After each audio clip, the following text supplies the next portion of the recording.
Hello and welcome to The Other Marthas, the show where a drama student and a film graduate try to make sense of things we wish we were qualified in instead, with an emphasis on history, mystery, and all things morbid. A quick disclaimer before we get started, we don't claim to be experts in any of the fields we'll be discussing, so while everything we say will be based on individual research, it's all a bit of fun and we suggest that you take everything we say with a pinch of salt. I'm Martha, I'm the drama student. And I'm the other Martha, the film graduate. So Martha, what are you going to be telling me about today? Today I am going to be telling you about the adventures of Ernest Shackleton and the Endurance. Oh, okay. So when I started researching this, I was like, wow, so fun and cool. And I was so proud of myself. And I went downstairs and I said to my mum, oh, I'm going to be talking about Ernest Shackleton. I started to explain what I was going to be talking about. And she went, oh, everyone knows who Ernest Shackleton is. And I was like, I am so sorry that it's not as niche as I believed him to be.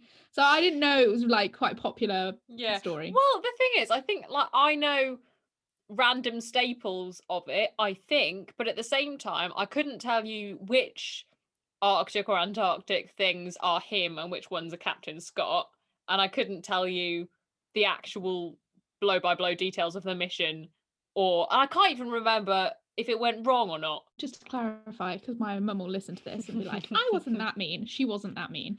But you know, for the drama and the emotions that it gave me, felt like she was being that mean to me. Yeah, I see that. First of all, Martha, I'd like to ask you a question. Oh, go on. Would you answer in the positive to an advertisement in the paper that said this? Low wages, bitter cold, long hours of complete darkness, safe return doubtful, honour and recognition in event of success. Oh, the thing is, I'm the kind of person who might. It's probably the kind of thing that I'd read and go, oh, I should go for this, but I wouldn't actually. Okay. Well, that was Shackleton's advertisement. That's incredible. That he put into the paper to find his crew for his expedition. Also, to be fair, it covers your ass though, doesn't it? Like, you're not gonna... It does, because, yeah, if he's like, you guys are gonna have so much fun, and it's horrible, like, he could, at least, like, if it all goes wrong, he can be like, I mean, I did say. Yeah, like, he's covered for them not returning safely. So if their families are like, my son died... if their families are like, my son died on this mission, I want to sue the estate of Ernest Shackleton, they can be like, it was literally advertised that they probably would. So despite my mother's conviction that everybody knows who Ernest Shackleton is, I think I'll just give a miniature background on him for those who aren't such geniuses. In 1908, Shackleton, who was an Irish explorer, I believe he was a Sir as well, led an expedition to Antarctica. Sir Ernest Shackleton. Sir Ernest. He led an expedition to Antarctica and claimed some of it and called it Victoria Land Plateau for the crown. And some members of his party were also the first to summit Mount Erebus, which is Antarctica's second largest volcano. Okay. Has the largest volcano been scaled? I can't even tell you what Antarctica is. Don't be getting me to tell you all about the highest volcano on Antarctica. Okay. I don't even know where it is. We'll cut that. Even though his advert was a bit precarious and forewarning that everyone might die, he did have some acclaim to his name because he'd already done one good one and everyone was like, love him. To the Antarctic? So, yeah, just told you that. All right, Jesus Christ. Then. Yeah, you said he'd done a successful mission. I didn't know where. I see. Wait, he led an expedition to Antarctica. Yeah, and I thought that was your preface to this. No, this is before this. Okay, well, I didn't know that. So there we go.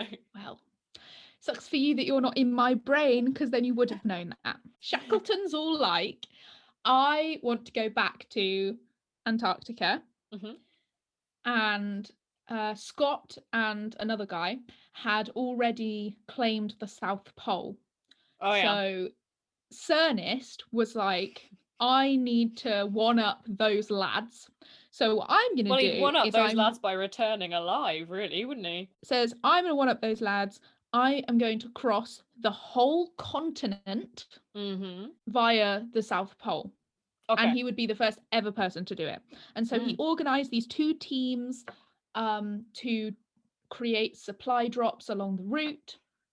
All this drama, all this planning. Shackleton got many people volunteering in response to the advert, and he carefully selected 27 members for his immediate crew. So on the 5th of December 1914, Endurance, which was their ship, left the shore of South Georgia Island.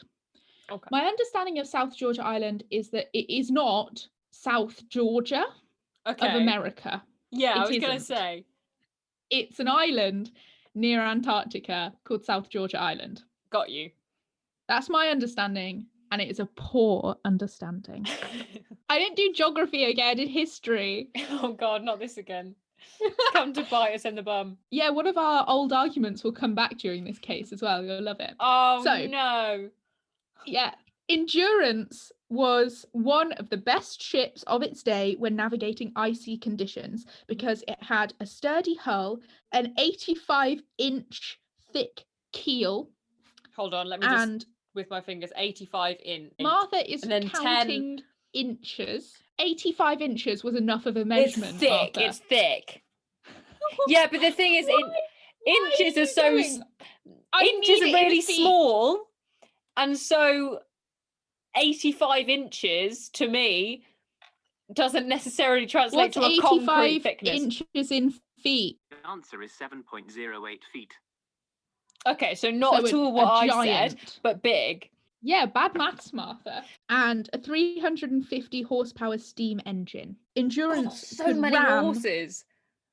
Shush! Endurance could ram and break through the ice. Okay. Is all I want to tell you. Sorry, that's fantastic. So many horses. I sometimes feel like horsepower is underestimated as a thing. Because we don't think about it, but like one horse is powerful. You know, one horse can kick a man and kill him, or can drive a horse and cart quite fast. 350 horses like kicking at ice, that's a lot. Yes, but it's not the power of a horse kicking a person, it's the power of a horse walking. But still, that's a lot of horses, which I'm sure everyone else already surmised. The 18th of January, 1915, when pack ice started to build up around the ship. Oh. Pack ice is basically big floaty bits of ice that like to join together and trap ships. They love it. They can't get enough of it. And so even though the Endurance was good at ramming through ice, it can't just ram endlessly, like through miles of ice. Like eventually the ice needs to move, you know? Yeah. There was also a weakness in the Endurance, which was that if the pack ice got round the sides and started to close in, the ship would be crushed by the ice. It was all at the keel and the hull, the protection. Yeah, but the sides weren't great. That appears to be an oversight, really. You just kind of want to build a strong ship. I just think that they probably couldn't build one like that. It's only the probably not. 1914. It's only they haven't had 1914. They haven't had the First World War yet, so they don't know how to build things. Anything. Nothing was built before the First World War. That's science. Okay. Wasn't the Titanic 1912? People are, bad at building boats at ships at this point. Time. Yeah. 24th of January, they get stuck. The ship is all iced up and it cannot move. Oh no. And they were less than 100 miles from land at this point, but they are trapped in this ice island that's floating around them. Could they like pretend that the island is just their new bigger ship and like paddle off the edge of this iceberg? I think it's quite massive. Yeah, fair enough. So they would have probably needed more than 28 men. Oh yeah, I forgot there's not many of them. Yeah. So every day the crew were crushing and sawing at the ice to try and release some of the pressure, because they don't necessarily want to escape. They just want the ship not to be crushed. Mm-hmm. And so they're like sawing away at the ice, bashing it, and they develop a plan that they are going to try and allow the ship enough movement to be able to ram through the ice. The ice at the front of the ship was too strong to be rammed through, even though they'd done all this work. Our lad Shackleton, if you recall him, he is like, the only way that we're going to survive this is we're going to have to wait until spring. The way that they had to do that was to keep crushing and sawing the ice off of the ship endlessly. They also removed weight from the ship because they were hoping that if the ship was lighter, if the ice came in to crush them, instead of going down, the ship might go up. No, I see And that so- actually. Just like, So they took like loads of stuff off of it. They took the dogs off of it. oh god. Yeah, just you wait until the dogs. So No, this is right. I was going to say this is one of the legends that I remember from one of the missions to do with dogs that's quite nasty. So I assume based on your foreshadowing, it's this one. whilst waiting for spring, they endured blizzards and freezing winds and all the ice and horrible things. So obviously they're them waiting it out till spring, cool. But why is it safer for them to make the decision to not try at all to move forwards? You know, if they move forwards and they're trying to move forwards and they're stuck, then like fine, they'll have to wait till spring anyway. But why is that more dangerous? Do you know what I mean? I wonder if they might have only had a certain amount of fuel for the engine Oh, that makes sense. because it's coal. If it would I just think, isn't it? use stuff. Yeah. Yeah, so then it's like, well, we're using all the coal up and we've tried. Might as well just yeah, that makes sense. I'll take that. Thank you. Because it might be that the ice in spring won't melt all the way. They'll still have to ram it, but it just won't be as strong. He managed to keep all of the crew under control because he gave them all their own little routine of stuff they had to do at certain times every single day so that they stayed busy and didn't panic. Mm-hmm. They also played football on the ice, which is a fun Aw. addition. Yeah, so I think that's like useful background. tip for lockdown. Yeah. Oh, is have a nicely done. routine. Woo, linking it to current event. They had to keep shoveling and sawing away the ice. I watched a video of, I don't think it was them, but I watched a old film of some men sawing ice, and it took like 6 men to operate this ice saw. Oh wow. It's like a big thing with loads of pulleys, and they were trying to save the ship so it wasn't crushed so they could all go home in the spring. Lovely, glorious. However, spring came, the ice did not melt. Oh no. And the crew kept hearing cracks while they were on the ship, which was clearly the wood breaking. And Ernest was like, hey, don't worry, it's just some whales that are cracking swimming away underneath the ice. And everyone was like, that's not true. The ship is breaking. Summer came and went, more ice formed. Oh my god. And the ship was starting to deteriorate. I think in spring I'd be like, oh, fair enough, sometimes spring's cold. But when it's been summer, it's not going to get better. It's not getting better from there. Yeah. So what would you then do if it were a case of like, okay, so I'm not going to be able to get my ship through this ice? Like, would you put in a mayday call at that point? I would have put a mayday call when you got stuck. January 18th. That's when my mayday call would have been like, my out. ship is not fit for purpose. Let's go back. Better the ship. That would be my thoughts. But at the same time, I think if they had the opportunity to do that, they would have done that by now. So I reckon they don't have a communication. Anyway, summer's been and gone. Summer's been and gone. October 27th. Oh, God. Shackleton gives the order to abandon the ship. And he told them... They could have done it earlier and taken, like, the dogs and the provisions. No, because here's my theory of why they didn't do it earlier. Because I was just thinking, wait, so if summer's come and the ice hasn't melted, why don't you leave? Go, yeah. But they have to travel over the ice. And so if, it might not be melting around the ship, but the ice will be a lot weaker further on. So they're then waiting for it to get a bit colder to... That's my guess. I don't know why he set off in December, though. That's true. That's really weird. In the first place. What are you doing?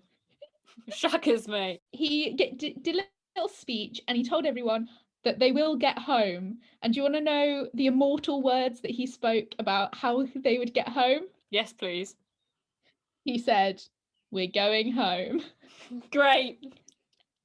That could be quite easily Which- misinterpreted. Like someone turns on the engine and starts backing the ship out, and he's like, no. We're going at an undisclosed future point. I'm sure he said, "Abandon ship, we're going home." Obviously, by now, the original mission has been abandoned. Okay, right. And the only goal is to get not on a massive iceberg floating around. Okay. So is there so is it that right from the ship they're just trying to get like somewhere that means that they can get home, as opposed to they're not aiming for Antarctica anymore, because I see. Fair enough.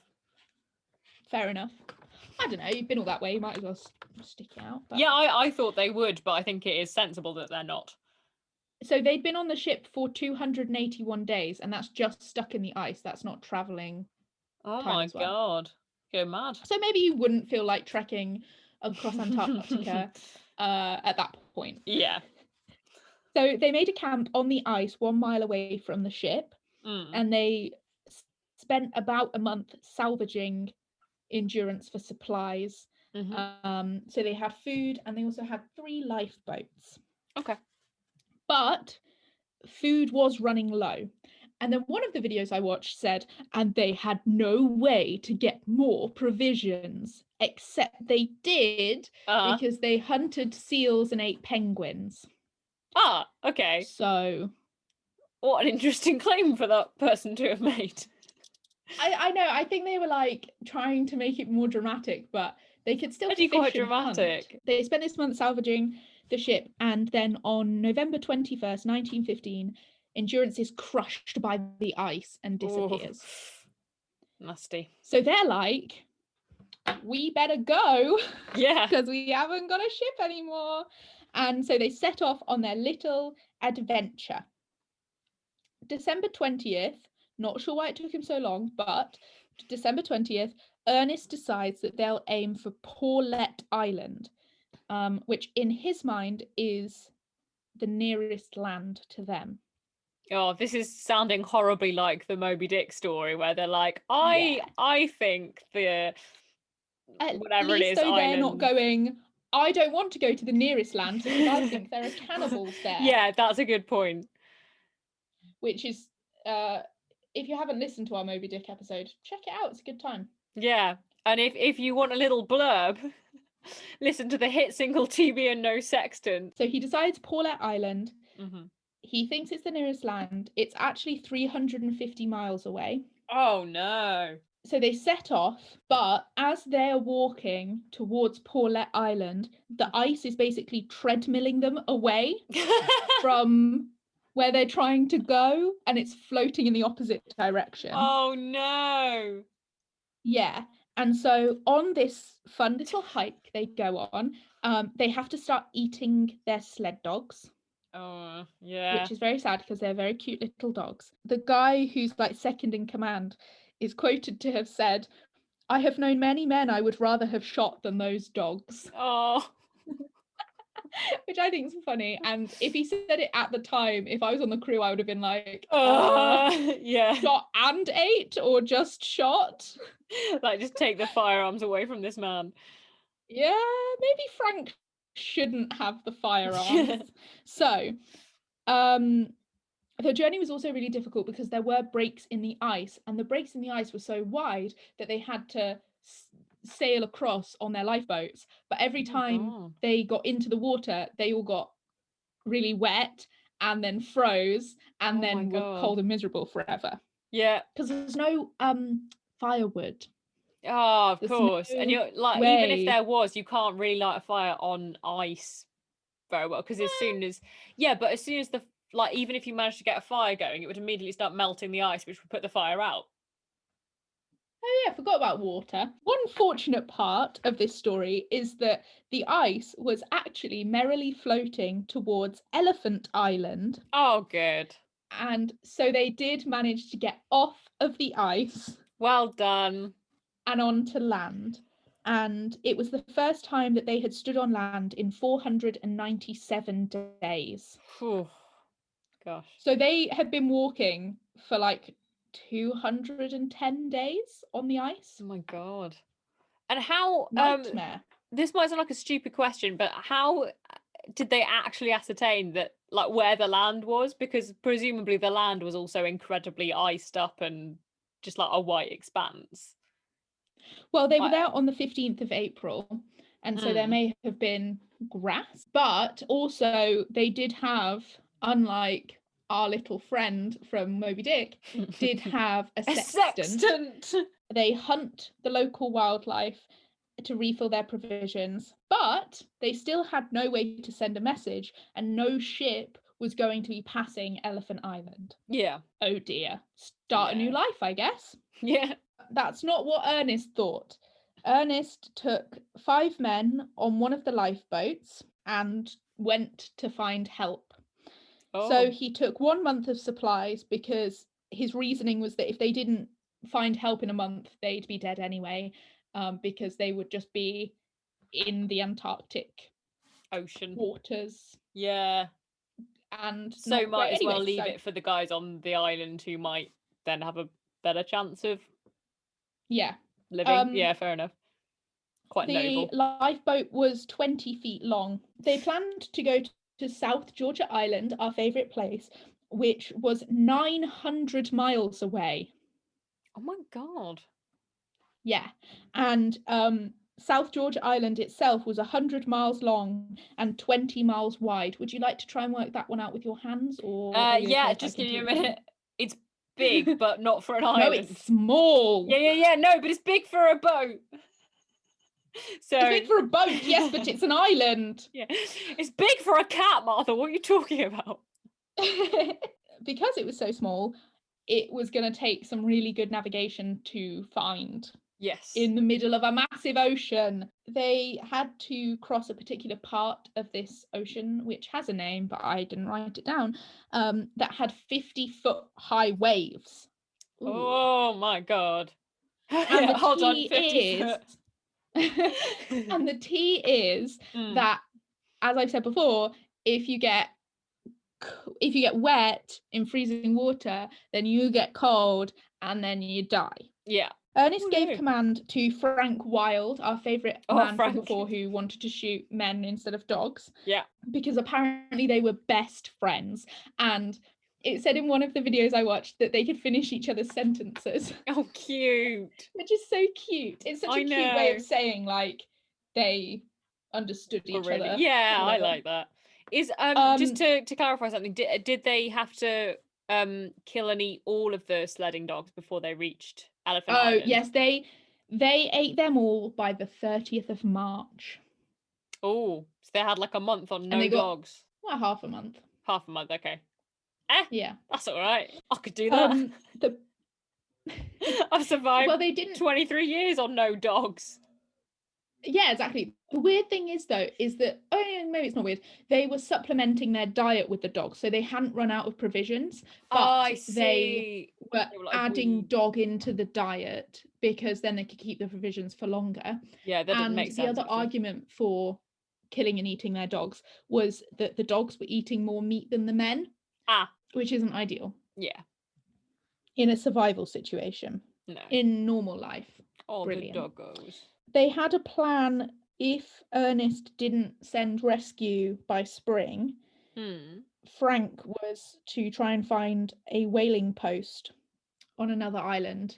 And so I think the plan was to send groups, if help didn't come, to either everyone's off the island because they've all sailed away and not come back, or we're all dead. I don't know. Yeah. Okay.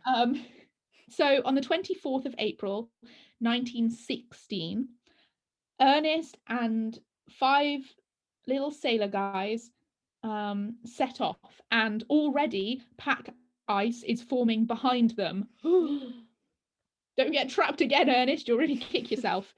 At least this time they could just like get onto the ice and just walk. You'll really and, like, carry kick the boat. Yourself. Yeah, that's true. I mean, I would kick myself if I got by the same ice twice. They were going 60 miles a day. Okay. The ship was freezing, ice was building up, and the men were soaked and freezing.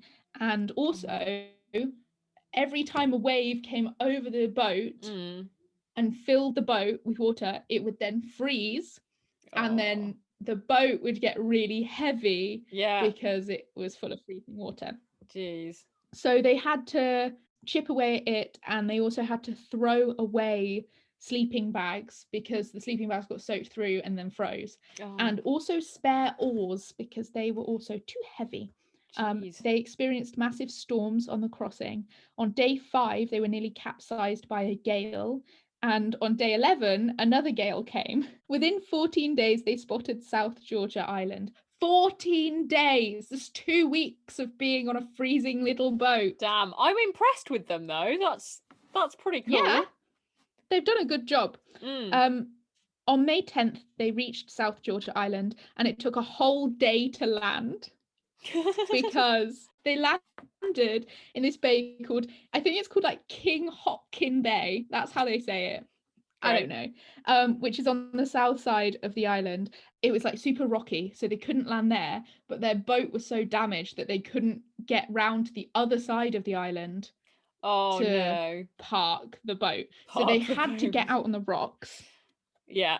I'm not a boat person. I don't know the words. Land? And I don't know. Dock? Yeah, I guess so. Anyway. Well, these are all good words. So they had to climb rocks, ice, and glaciers. Which are we going for? Apparently glaciers is technical. As the person who did do geography, I remember them saying glaciers. But for once my pronunciation's correct. Well, it's just whenever I say anything, anyone's like, "Oh, you mean to say it this way, do you?" And it's like, "No, I don't mean to say it that way, actually. Thanks very much for being so condescending to me. You know who you are." But I feel that's entirely to me, so... No, it's not you. The glaciers were... Get those little paws ready again, Martha, to start your measuring. 5,000 feet high. Just a minute. Ty. This is such bad maths, Martha. Just accept it's a lot of feet. Big. Do you want it in meters? Yes, that would help. What's 5,000 feet in meters? 1,524 meters. Does that help? Yeah, because the 1,500 meter race was sporty. Was 8 times round the track. And 8 times? I know why I didn't do it. Dark. So hold on, let me just unfold that track 8 you times unfold in it my and head. I'll tell the story because no one wants to listen to you in your mind palace. I know. I don't know why I'm doing this. I know it's not entertaining. Shut me up. Sir Ernest and 2 men made the journey. They left 3 men behind because they were too weak sauce for it, and they took 3 days worth of food. They were aiming for a whaling station on the island. However, Sir Ernest hadn't been there for 2 years, so it might have been abandoned by that point because, here's the tea, the whaling people would turn up, kill all the whales, and then leave when they'd killed all the whales. Always, yeah. So, yeah, he hadn't been there for 2 years, Martha, because he was stuck on the ice, if you remember. I did sort of think of that as you were saying the last bit. May 19th, they set off. They climb a 2,000-foot glacier, a 25-foot waterfall. Then they find some children, and they're like, "Children, a sign of civilization, brilliant!" And they talk to these children, and the children run screaming away from them because they look so scary. Oh no! Yeah, which is kind of funny because they're like the first other humans they've seen in like 3 years. Oh bless! Run. Oh, that's great though. Presumably they run after the children. I hope not. That's really creepy. No, but like if you need civilization and you're in the middle of nowhere and there's just like 3 kids playing and then they go, "Mummy," and run away, you're like, there's a mummy, and then you follow the children. I mean, he's been there before. He doesn't need to stalk children who are scared of him. He knows the way. That's good. So well done, Ernest. They meet with the station captain who Ernest was pals with, and Right. the station captain didn't recognise him because he looked so different because of all his Oh. beard and hair and tan and everything. Mm. Frostbite probs. Yeah. So the station captain sends a ship to rescue the 3 men who couldn't make the walk. Mm-hmm. However, rescuing the 22 men left on Elephant Island was much harder because by this point, World War One was raging. God, yeah. And all the good ships went to that. Yeah, so they contacted the British, who were like, soz, we're a bit busy with a world war, which you've managed to escape a lot of by being stuck in the ice. Yeah. In some ways, I know this is like not ideal to be stuck on the ice for 2 years, but these men it was escaped. a good time to have done it if they were going to do it at some point. Yeah.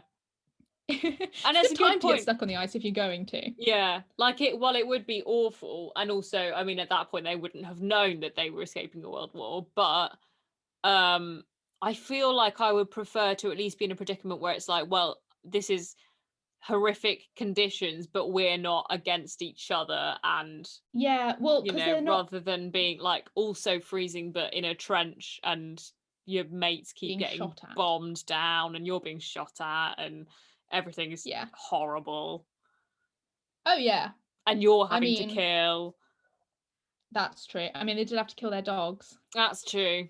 But there's there's a difference. Frank Wilde. Depending if you're Frank, yeah. Yeah. So, there's no help from the British. Ernest gets a ship from South Georgia Island. Yeah. Because it's a whaling station. He gets a whaling ship and he tries to rescue the lads from Elephant Island, but there was too much ice. And he tried and failed 3 more times. Oh, bless him. And then they all died. Really? No. Here comes our old argument. The Chilean government. Oh, thank God. I thought it was going to be the albatross and I could not deal with that. No, an albatross came from the sky and picked them all albatross. No, the Chilean government provided a small tug called the Yelcho, and on August 20th... so I'm sorry, is a tug a kind of boat? Because it sounds to me like they just went, ooh! Like they just gave the men a tug. Stocky steam-powered boats. Oh yeah, I see. Yeah. That go... Chug. Yeah. And they set off on the 20th of August. Sir Ernest is aboard, and it arrives and rescues the men from Elephant Island. And then they all headed off to Chile. The end.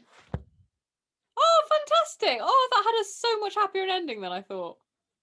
Yeah. Meanwhile, I do want to say, a bit weird that they all just go off to Chile. Because, yeah, that's not where they're from. So weird that they went there, but okay. I mean, I guess if they just wanted to be somewhere that wasn't frozen but was relatively close. Oh yeah, true, warm and stuff. Yeah, well, actually, mind you, it really depends where you go in Chile, because there are some really icy bits as well. But I'd go to the warm part, I think.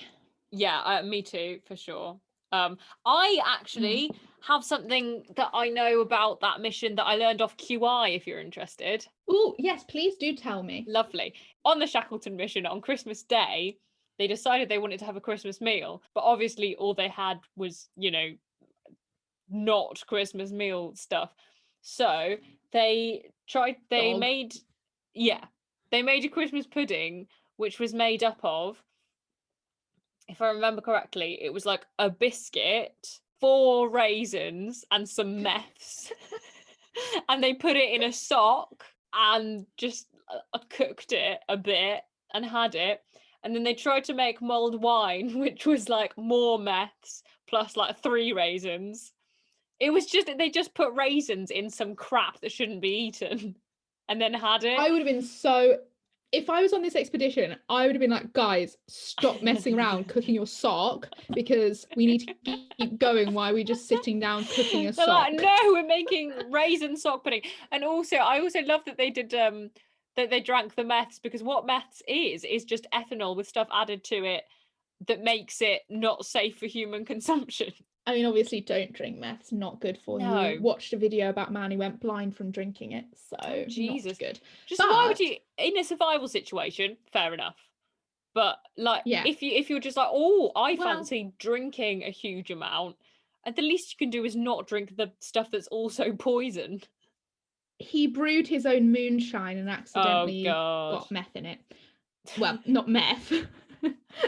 Meths. Methanol. Yeah. Methylated spirits. Not meth. So, yeah. Wait, what's meth short for? Also, methanol. Oh, Is it? You mean the drug? Yeah. Because meths is Anyway, methylated spirits. while I'm isn't looking, it? while I'm looking this up, I want to tell you about I feel like we've done Sir Ernest Shackleton a disservice, because sorry, it's so funny that on Google the first thing that comes up when I type what's meth comes up what's meth in Spanish. I So imagine that's it's meth. good. And then the second Or one is met. what's meth lab short for? That's so weird. Oh, like, methamphetamine, of course. oh, we are stupid. Well, Oh well. So we do put that disclaimer speak at for the beginning yourself. of the podcast. Yeah, we do literally have that. We don't know what we're talking about, and I don't know where Antarctica is, and I just told a story set on it. So no, what I want to say about Sir Ernest is that when he came back after this little adventure he did actually join the army and was a captain and fought in First World War. Just want to say that because I think he fought in Russia and somewhere else that was cold, because they were like, he's been to the Antarctic, he'll be fine. Let's send him there. Guy, my God. Well, he volunteered. Yeah. And he became a captain. It's not like he's down in the trenches. No, that's true, actually. I mean, That's a he good might have been point. down in the trenches. I don't know. But he's a captain, so. Thank you for listening to the Other Marthas podcast, the show where a drama student and a film graduate talk about things we have no business talking about. If you enjoyed today's episode, please do follow us on all of the various podcast sites, or subscribe to our YouTube channel, or both if you want to be the best person ever. Okay, bye.